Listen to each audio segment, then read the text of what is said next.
Okay, so now it's finally time for us to make level 2. So we're going to go into our scenes folder once again. Again, make sure you have your prefabs set up fully for your moving platform and your hurt floor, as well as your game manager prefab. Make sure all of those are up to snuff on there. You can reference the previous videos if you're unsure. But once we have all that ready, we can move into level 2. Once again, we're starting with an empty scene here, so we need to go to our prefabs folder, go to structures, and pick the base room we want. I'm going to use a little bit of a bigger base room here. I'm going to go for 10 by 10, and I'm going to drop that up there into the hierarchy to make sure it centers itself at 0, 0, 0. And now that I've got it, it's time to start laying it out. The one thing that is important to note, and I mentioned this last week, but we want to make sure we're keeping in mind, every time we do these end of week levels, we need to include those mechanics that we added that week. So this week, we added the hurt floor and the moving platform, so both of those need to be featured in this level. We also need to make sure, of course, that we're adding our player prefab, we're adding our game manager, and we're adding our canvas. That way we have all of that nice information that we have there. We also need to add our end level button, because that's how our player is going to be able to move to the next scene. So add that to your level, go to this on interact thing, hit the plus button, and then drag game manager into the sky, and then hit where it says no function, go to game manager, and then hit load scene. And then in this field that pops up, we're going to say level 3. So that when this is again going to mark the end of our level. So when our player gets to this thing and hits E on it, it's going to take him to level 3. So now that we have all that set up, again, we want to make sure we have at least one hurt floor and one moving platform in there, so you can go ahead and add them now.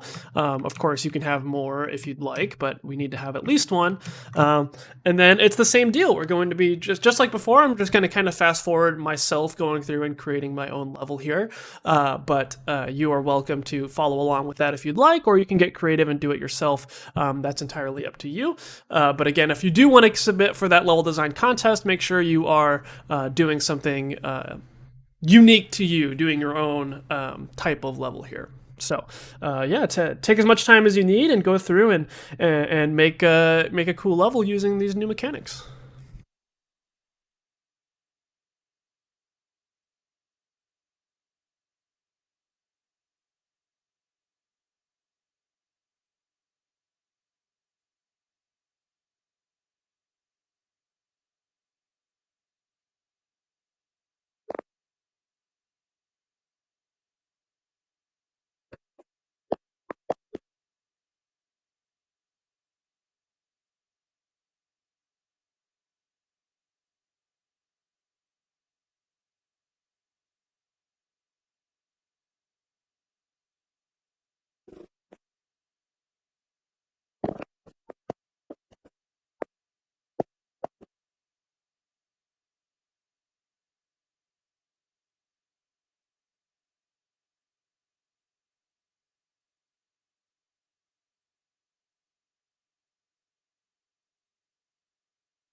Okay, so I've got my level here to a pretty comfortable spot. Again, there's still a lot of space to use here, so I would encourage you guys to try to use up as much of the room as you can. But if you're really stuck on ideas, you're welcome to check out and try out what I've done here. I'm going to play through it one more time with a little bit of commentary.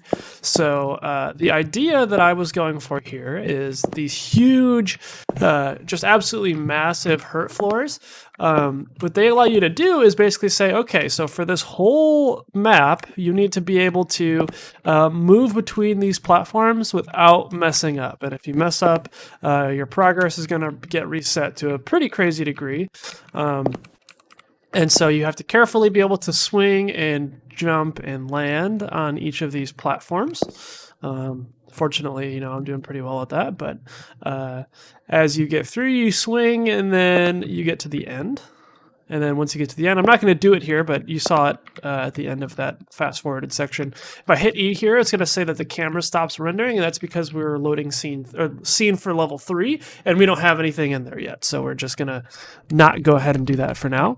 One thing to make sure you do, though, is if you are going to do something similar to this, where you have multiple hurt floors, make sure you're updating your reset position. I didn't show it because I haven't touched this yet, but I reset my reset position for this one to drop me on this platform, and this one will put me over here before the stairs, just like that. So make sure you are updating those positions. Another thing to make sure you do is to make sure that of course the game is completable. Make sure you can get to the end using the settings you have on your player controller.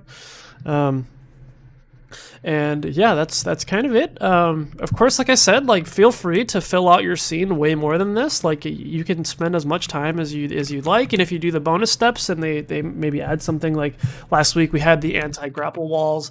Feel free to add some anti-grapple walls to your level as well. I didn't have a place for them here, but this is your chance to get crazy with it. So yeah, just make sure you have those mobile or those moving platforms and at least one of those hurt floors in there. And then you'll run your check setup from within this scene to get credit for this step. Yeah, go crazy with it. And I do look forward to seeing what you guys are coming up with in this contest here in a few weeks.